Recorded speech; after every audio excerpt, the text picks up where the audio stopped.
अभी हम देखें, हमने ग्राम स्तर की स्वशासन व्यवस्थाएं देखी। अभी हम देखेंगे शहरी स्वशासन की संस्थाएं। अभी 74 के जो संवैधानिक सुधार के द्वारा शहरी विस्तारों के लिए जनसंख्या के अनुपात के आधार पर स्थानीय स्वराज्य की संस्थाओं की व्यवस्था की।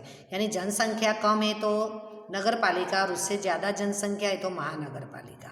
इस तरह की ये स्थानीय स्वराज्य की संस्थाओं की शहरों के लिए व्यवस्था की गई। तो प्रथम स्तर पर नगर पालिका है, तृतीय स्तर पर महानगर निगम यानी मेगा सिटी है। ये तीनों स्थानीय स्वराज्य की संस्थाओं में राजकीय कार्यपालिका में निर्वाचित बहुमति वाले भाग का नेता जो मेयर कहलाता है। अभी जो महानगर पालिका है वहाँ पर जो चुनाव होता है कार्यपालिका, और उनमें से जिसको बहुमति मिलती है उन्हीं में से किसी एक नेता को मेयर बनाया जाता है, तथा विविध समितियों के चेयरमैन तथा वार्ड के अनुसार चुने हुए कॉरपोरेटर होते हैं। और वार्ड के अनुसार कॉरपोरेटर की संख्या में महिला प्रतिनिधियों की और आरक्षित जातियों के लिए जो ST SC है उनके लिए सीटें आरक्षित होती हैं। उनके प्रमाण बनाए रखने का प्रावधान हमारे संविधान में है कि स्त्रियों के लेडीज के लिए और अनुसूचित जाति जनजाति के लिए उनकी सीटें आरक्षित है। वहाँ पर वो लोग ही चुनाव में, कॉरपोरेटर के चुनाव में वही लोग खड़े रहते हैं। और विविध समितियों के विकेंद्रीकरण के आधार पर अलग अलग क्षेत्रों के कार्य जवाबदारी को उठा दिया। आपने नाम सुना कि स्टैंडिंग कमेटी वगैरह जो होती है उनका अलग अलग कार्य रहता है। अभी ये जो विविध समितियों के उनके वो जो समितियां हैं सबको अलग अलग काम बांटा जाता है कि नगर आयोजन है, जमीन संपादन है, रास्ते बनवाना, पुल फ्लाईओवर ब्रिज का निर्माण करना, पानी की आपूर्ति का प्रबंध करना, सफाई काम करवाना, गटर की व्यवस्था का प्रबंधन करना, मकानों का निर्माण करवाना, पर्यावरण की सुविधा, इस साथ साथ के प्रजालक्षी के काम के साथ साथ पर्यावरण की सुविधा को भी ध्यान देना है। अग्निशामक सेवा जो फायर की सेवा है, शिक्षण की, स्वास्थ्य की, सारी सेवाओं को उपलब्ध, यानी हम ये सारी सेवाओं का उपयोग करते हैं। वो सारी सेवाएं देने की जो विविध समितियां हैं महानगर पालिका की वो करती है काम।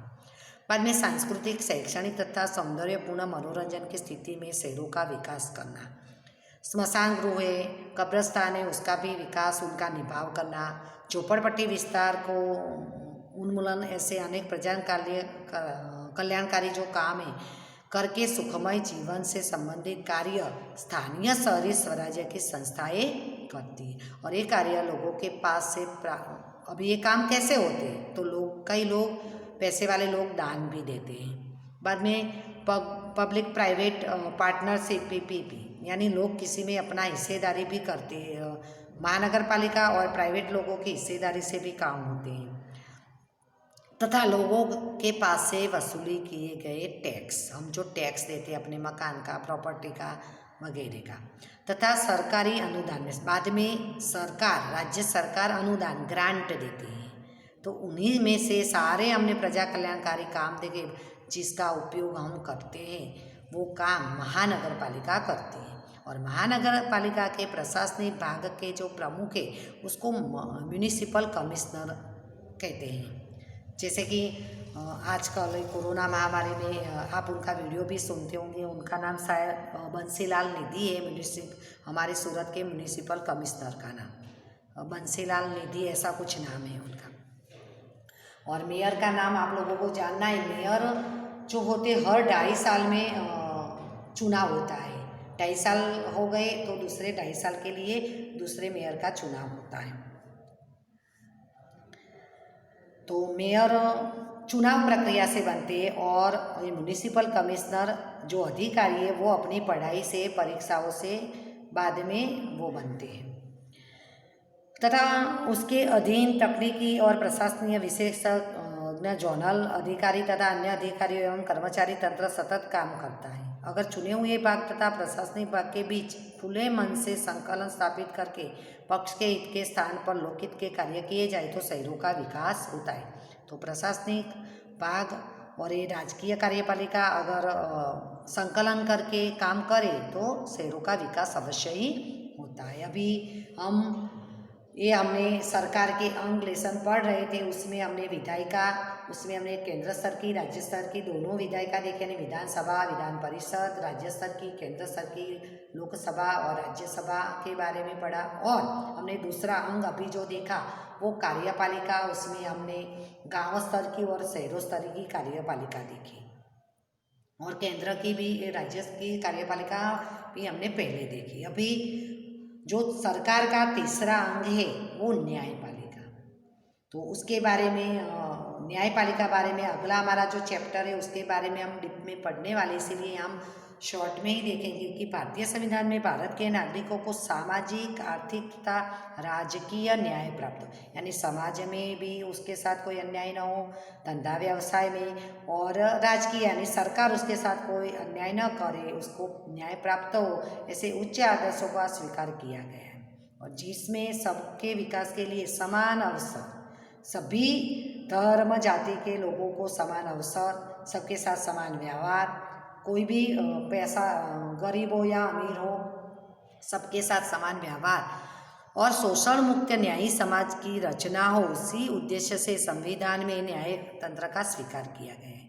और राज्य के कानूनों का नागरिकों को पालन करना है। राज्य जो भी कानून बनाती है वो लोगों को उसका पालन करना आवश्यक है।